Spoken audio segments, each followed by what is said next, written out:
आज फोर्थ आई न्यूज आपको राजनीति की एक ऐसी शख्सियत से मिलवाने जा रहा है जिनके पिता तो राजनीति के दिग्गज खिलाड़ी रहे, लेकिन उनके बेटे होने के नाते उनकी विरासत को आगे बढ़ाने में ये अभी भी थोड़े पीछे हैं। इनके पिता अजीत जोगी पहले प्रशासनिक अधिकारी रहे, इसके बाद राजनीति में आए और लंबे समय तक कांग्रेस के साथ छत्तीसगढ़ की राजनीति में विभिन्न पदों पर रहे और सन 2000 में राज्य विभाजन के बाद छत्तीसगढ़ के पहले मुख्यमंत्री का टाइटल भी उनके नाम है। आज हम बात कर रहे हैं छत्तीसगढ़ जनता जोगी कांग्रेस के प्रदेश अध्यक्ष अमित जोगी की। अमित जोगी का जन्म 7 अगस्त 1977 को संयुक्त राज्य अमेरिका के डलास में हुआ था। बीजेपी के दिग्गज नेता लालकृष्ण आडवाणी ने ही उन्हें भारतीय नागरिकता दिलवाई थी। अमित जोगी ने दिल्ली के जवाहरलाल नेहरू विश्वविद्यालय से एमए किया, फिर राजधानी रायपुर के पंडित रविशंकर शुक्ल विश्वविद्यालय से एलएलबी। साल 2009 में उन्होंने कानून में उच्चतम अंकों के साथ स्नातक करने के लिए जवाहरलाल नेहरू विश्वविद्यालय से विश्वविद्यालय स्वर्ण पदक प्राप्त किया। अमित जोगी ने अपनी पढ़ाई पूरी करने के बाद छत्तीसगढ़ उच्च न्यायालय में काम करना शुरू किया और वहां 11 महीने तक काम किया। 19 जून 2010 को उन्होंने एक सामाजिक कार्यकर्ता के रूप में एक नई राह शुरू की। उन्होंने भूख और बलात्कार के पीड़ितों के लिए न्याय, बिजली की दरों में कमी और अन्य अभियानों से संबंधित नेतृत्व किया। जून 2007 में अमित जोगी और उनके पिता को राम अवतार जग्गी, जो कि उस समय राकांपा के कोषाध्यक्ष थे, उनकी हत्या के संबंध में गिरफ्तार किया गया था, जिनकी जून 2003 में गोली मारकर हत्या कर दी गई थी।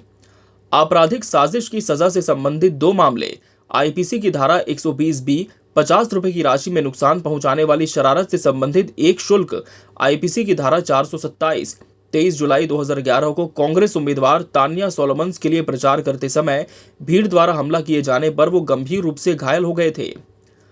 अमित जोगी सन 2013 के विधानसभा चुनावों में भारतीय जनता पार्टी के उम्मीदवार को हराकर मरवाही विधानसभा क्षेत्र का प्रतिनिधित्व करने वाले विधायक यानी विधानसभा सदस्य बने।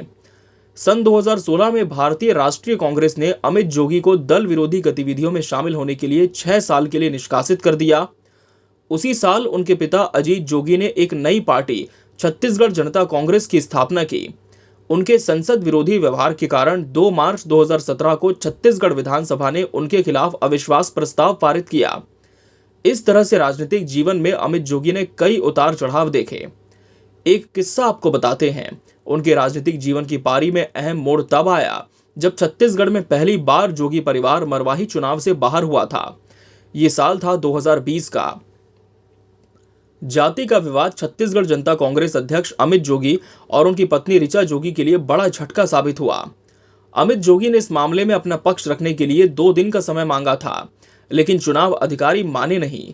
जाति प्रमाण पत्र खारिज होने के चलते चुनाव अधिकारी ने दोनों के नामांकन रद्द कर दिए।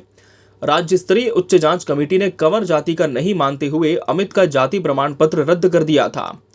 अमित जोगी ने इस फैसले को गलत भी ठहराया, मगर सुनवाई कहीं नहीं हुई और इस तरह उनकी यह चुनाव लड़ने से पहले ही राजनीतिक हार साबित हुई। ये वही साल था जिस साल अमित जोगी के सर से उनके पिता अजीत जोगी का साया उठ गया था। इसके बाद से अमित और टूट गए, क्योंकि पार्टी के कई नेता धीरे धीरे पार्टी छोड़कर जा रहे थे और अमित जोगी अपनी ही पार्टी में असहाय महसूस करने लगे। हाल ही में जेसीसीजे ने विधायक धर्मजीत सिंह को दल विरोधी गतिविधियों का हवाला देते हुए पार्टी से निष्कासित कर दिया था। इसके बाद माना जा रहा है कि अजीत जोगी की बनाई गई पार्टी काफी विषमताओं से जूझ रही है। छत्तीसगढ़ में विधानसभा चुनाव होने में अभी 1 साल और है, मगर इसके पहले भी पार्टी की तरफ से कोई खास गतिविधि नजर नहीं आती। न ही राजनीतिक मोर्चे में अमित जोगी की सक्रियता अब पहले जैसी दिखती है। क्या जूनियर जोगी छत्तीसगढ़ की राजनीति में निष्क्रिय होकर सही कदम उठा रहे हैं? अगर ऐसा है तो अपने पिता की विरासत को वो कहां तक सहेज पाएंगे? क्या आगामी विधानसभा चुनाव में जेसीसीजे कोई खास कमाल कर पाएगी? इन सवालों पर आपके क्या जवाब हैं? इस पर अपनी प्रतिक्रिया जरूर दें। बने रहिए फोर्थ आई न्यूज के साथ। नमस्कार।